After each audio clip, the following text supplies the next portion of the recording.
जान से बढ़ के फिर काहे हमके इतना रुलावे। दिलवा के दर्द ना बुझाइल हो, अखियन के नीर ना सुखाइल हो।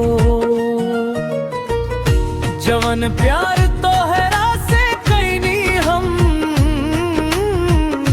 ओकर घाव आजो ना भराइल हो।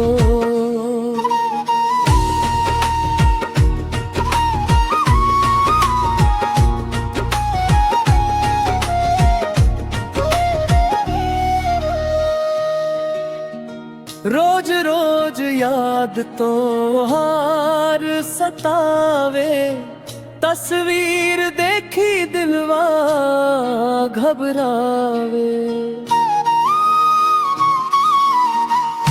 कसम खैले रहलू साथ निभैबू, बीच राह में काहे छोड़ जावे। दिलवा के दर्द ना बुझाइल हो, अखियन के नीर ना सुखाइल हो।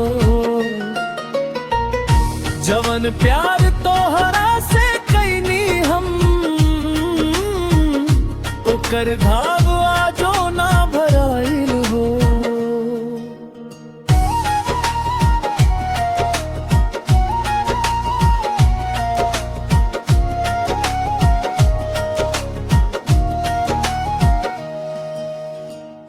टूटल भरोसा अब जुड़ ना पाई, प्यार के कहानी फिर लिख ना पाई।